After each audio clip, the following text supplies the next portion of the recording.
Good morning, ट्रैवलेशन etcetera में आपका स्वागत है। आज हमारे राजस्थान ट्रिप का दूसरा दिन है। पहले दिन में बताने के लिए कुछ खास नहीं था क्योंकि हम देहरादून से चले और रास्ता हरियाणा से होकर था, जिसमें कई जगह पे टोल वाले रास्ते थे जो अच्छे थे और कुछ रास्ते थे जो इतने अच्छे नहीं थे। तो हमने कहा उनके बारे में बताने का कोई मतलब नहीं है। हम अब क्योंकि राजस्थान में दाखिल हो चुके हैं और आप देख रहे हैं आज का दिन शुरू हो रहा है। बहुत ही खूबसूरत, सूरज का भी दिन शुरू हो रहा है, हमारा भी दिन शुरू हो रहा है। रात को हमें टिकना पड़ा था चूरू में, तो बीकानेर नहीं पहुंच पाए क्योंकि रात हो गई थी। तो हमने कहा अभी रुक जाते हैं, सफ़र भी काफ़ी लंबा हो चुका था, करीब 500 किलोमीटर का। तो हम चूरू में रुके, रात ठीक ठाक ही रही, होटल भी नॉर्मल ही था।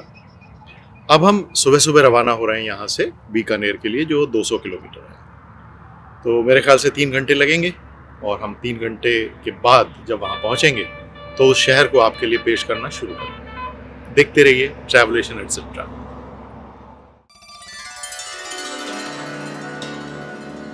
हेलो फ्रेंड्स, हम निकल पड़े हैं अपनी देहरादून से राजस्थान की यात्रा पर। हमारा पहला दिन निकला हरियाणा को पार करते हुए और वहां कुछ खास दिखाने वाला था नहीं। तो हम सीधे शुरुआत करते हैं राजस्थान के चूरू से, जहां हमने अपनी पहली रात गुजारी। यहां हम होटल हाईवे पॉइंट में रुके थे। यह हाईवे के बिल्कुल किनारे ही है। बस थोड़ी दिक्कत यह थी कि कमरे बेसमेंट में हैं, तो बाहर के नज़ारे दिखाई नहीं देते। पर इसका एक फायदा यह भी है कि हाईवे का शोर भी सुनाई नहीं देता। तो हम सूरज के उगने के साथ ही तैयार थे निकलने के लिए। जैसा मैंने बताया, चूरू से बीकानेर की दूरी करीब 200 किलोमीटर है और यहां हमें मिलती हैं नई बनती हुई सड़कें। इस टाइम हम नेशनल हाईवे 52 से गुजर रहे हैं और इसके बारे में मैंने पढ़ा था, तो मुझे यही पता चला कि इसके ऊपर ट्रैफिक कंपैरेटिवली कम है। और ये बात सही है, इसके ऊपर ट्रैफिक काफ़ी कम है। आपको ये वाकई एहसास होगा कि आप किसी रिमोट एरिया में जा रहे हैं। अगर आप जयपुर वाले हाईवे पे जाते हैं या अगर दिल्ली से या देहरादून से आते हैं, तो आप जयपुर वाले हाईवे से जाएंगे, आपको बहुत ज़्यादा भीड़ मिलेगी क्योंकि वो आगे कहीं ना कहीं बॉम्बे से भी लिंक होता है। तो ये अच्छा लगा कि जब आप भीड़ से तंग होके निकलते हैं तो आपको वाकई रास्ते में भी भीड़ नहीं मिलनी चाहिए। तभी आपको एहसास होता है कि कुछ अलग हो रहा है। तो हमें भी वैसे ही एहसास हो रहा है कि कुछ अलग हो रहा है। रास्ते में पहले आता है रतनगढ़। हम फिलहाल इस शहर को देखने वाले नहीं हैं। हो सकता है भविष्य की किसी यात्रा में यहां आए। हाईवे शहर के बाहर बाहर से जाता है, लेकिन इस दौरान हम आपको इस शहर के बारे में बताते चलते हैं। ये शेखावाटी इलाके का एक अहम हिस्सा है। आपके मन में सवाल उठ सकता है कि ये शेखावाटी क्या है। शेखावाटी भारत के राजस्थान राज्य का एक प्रसिद्ध ऐतिहासिक और सांस्कृतिक इलाका है, जिसमें मुख्य रूप से सीकर, झुंझुनू और चूरू जिले शामिल हैं। इस शेखावाटी इलाके का नाम राजपूत राजा राव शेखा के नाम पर पड़ा। रतनगढ़ का पुराना नाम कोलासर था। इसका विकास बीकानेर के महाराजा सूरत सिंह ने करीब 1798 ईस्वी में कराया था और अपने पुत्र रतन सिंह के नाम पर इसका नाम रतनगढ़ रखा। रतनगढ़ शेखावाटी इलाके का प्रमुख नगर है, जिसे open art gallery of Rajasthan भी कहा जाता है। अगर आप यहां आते हैं तो आपको देखने चाहिए रतनगढ़ किला, जो नगर की ऐतिहासिक पहचान है, जिसे महाराजा सूरत सिंह ने बनवाया था। रघुनाथ जी यानी बड़ा मंदिर, जो भगवान श्री राम को समर्पित है और बहुत मशहूर है। घंटाघर ये शहर का प्रमुख ऐतिहासिक चिन्ह है और पुरानी हवेलियां, इनमें सुंदर फ्रेस्को चित्रकला देखने लायक है। तो चलिए आगे चलते रहते हैं। सड़कें समतल हैं और रतनगढ़ के बाद आता है डूंगरगढ़। हम डूंगरगढ़ पहुंच गए हैं अब, और यहाँ से अब बीकानेर सिर्फ रह गया है 71 किलोमीटर, 71 किलोमीटर्स। नाम बहुत सुना है डूंगरगढ़ का, हिस्ट्री क्या है ये तो थोड़ा रिसर्च करनी पड़ेगी, तब पता चलेगा। देखिए डूंगरगढ़ महाविद्यालय का बोर्ड है यहाँ लगा हुआ। कभी कभी लगता है कि इन छोटे शहरों में भी जो लोग रह रहे हैं, जितनी भी सुविधाएं हैं उन्हीं में रह ही रहे हैं। कल्पना कीजिए अगर ये सारे लोग भी पलायन करके और शहरों में पहुंच जाएं, तो जो ऑलरेडी शहरों में रह रहे हैं लोग, उनकी ज़िंदगी भी डाउनग्रेड होगी और इनकी तो बहुत ही ज़्यादा होगी। बड़े बड़े घरों को छोड़ के ये लोग किराए के एक एक कमरे के मकान में रहेंगे, तो क्या इनका मेंटल लेवल रह जाएगा, क्या इनका आत्मविश्वास, क्या आत्मसम्मान रह जाएगा। डूंगरगढ़ राजस्थान के बीकानेर जिले का एक मुख्य कस्बा है और तहसील मुख्यालय है। यह बीकानेर शहर से करीब 70 किलोमीटर नॉर्थ ईस्ट में मौजूद है। डूंगरगढ़ की स्थापना साल 1880 में बीकानेर रियासत के महाराजा डूंगर सिंह ने कराई थी। नगर का नाम भी उन्हीं के सम्मान में श्री डूंगरगढ़ रखा गया। ये इलाका पहले सारसू और रूपालसर जैसे पुराने गांवों के आसपास विकसित हुआ था। 19वीं शताब्दी की शुरुआत से पहले इस रेगिस्तानी इलाके में सरसू और रूपालसर नाम के दो छोटे छोटे पूर्वे या हैमलेट्स हुआ करते थे। ये शहर समुद्र तल से करीब 266 मीटर की ऊंचाई पर मौजूद है। सर्दियों का मौसम यहां घूमने के लिए सबसे सही माना जाता है।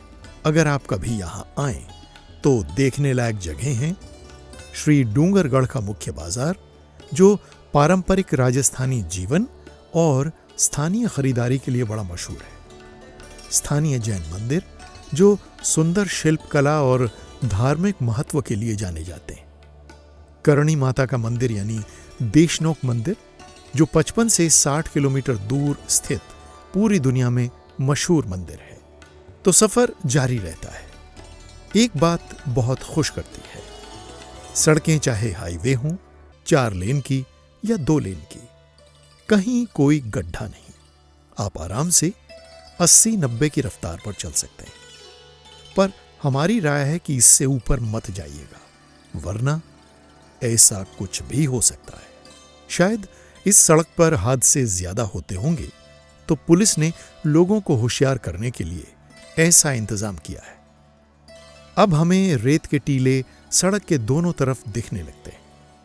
भूगोल बदल रहा है और अंदरूनी सड़कों पर भी टोल नजर आने लगे हैं। कभी कभी ये ठीक भी लगते हैं कि अगर अच्छी सड़कें मिलती हैं तो आपका समय, आपका फ्यूल, आपकी गाड़ी की वियर एंड टियर भी बचती है।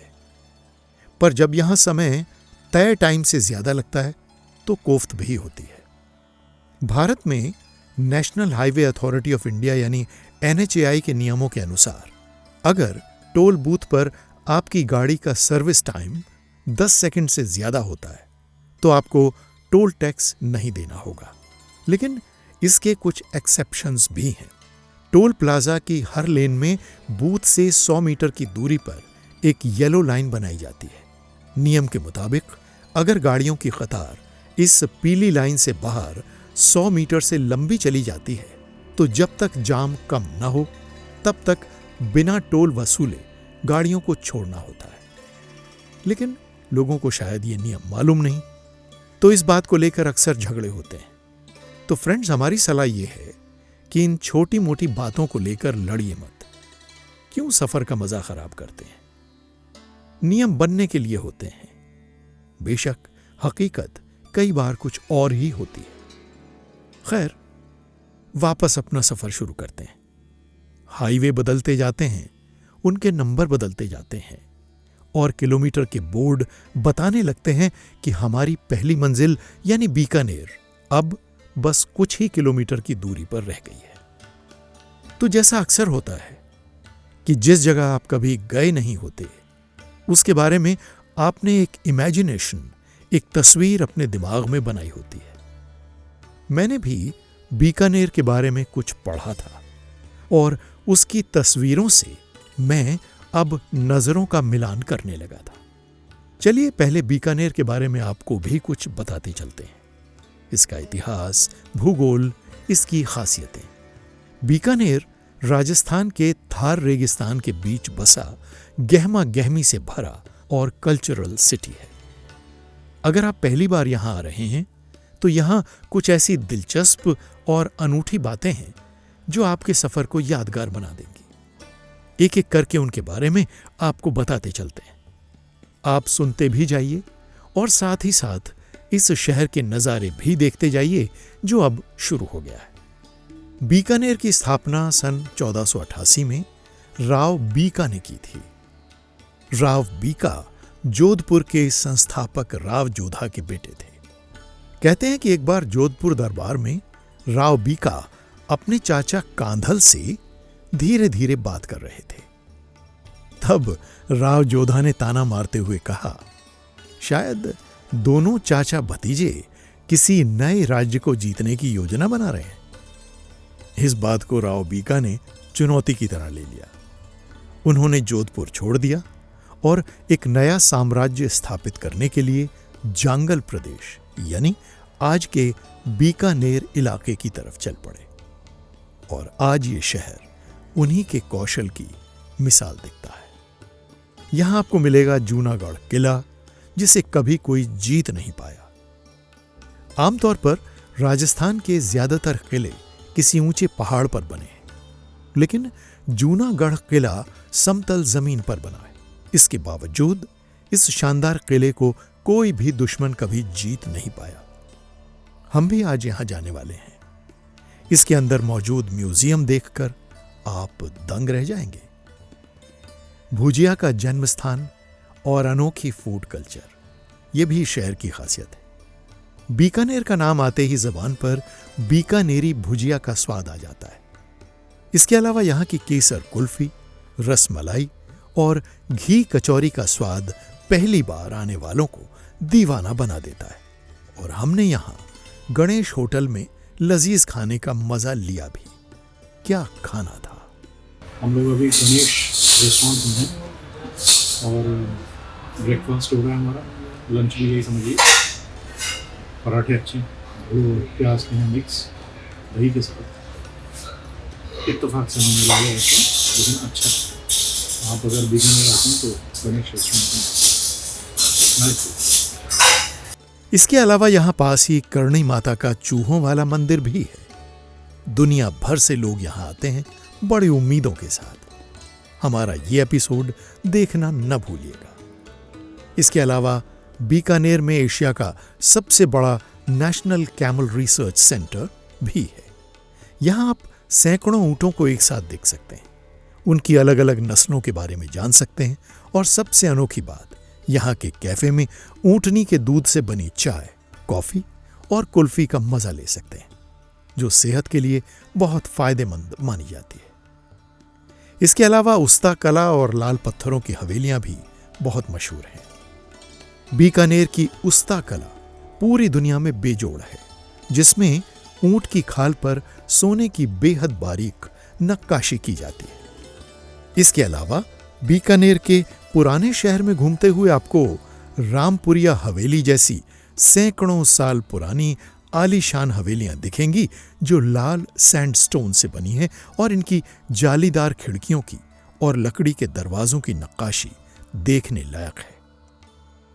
तो हम अपनी गाड़ी छोड़कर एक ऑटो लेते हैं और शहर घूमने निकल पड़ते हैं।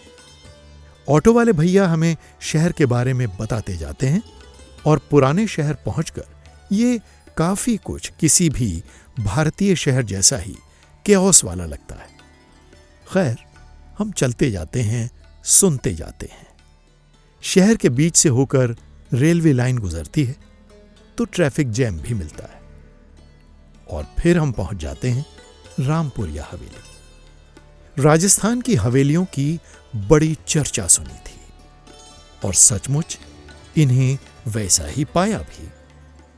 क्या कमाल का काम किया है स्टोन और वुड पर। इनके कुछ मालिक देश के दूसरे हिस्सों में रहते हैं तो कुछ विदेशों में, और कुछ ने इन्हें विरासत होटल के तौर पर भी चलाया हुआ है। हमने थोड़ी देर यहां लगाई और फिर पैदल ही चल पड़े यहां के और पुराने बाजार की तरफ। अनेक तरह की खुशबुएं, तरह तरह के मसाले, मुखवास और विदेशी पर्यटक भी। नवंबर दिसंबर के महीने उनके हिसाब से भी और हमारे हिसाब से भी घूमने के लिए एकदम सही होते हैं। आगे बढ़े तो छोटे छोटे कई मंदिर भी मिलते गए। यहां कई जैन मंदिर हैं।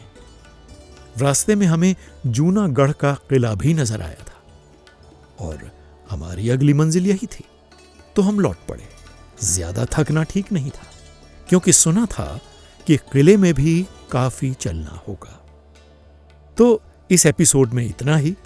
अगला एपिसोड जूनागढ़ के किले के बारे में है, उसे देखना न भूलिएगा। चैनल का नाम है ट्रैवलेशन एटसेट्रा। थैंक्स।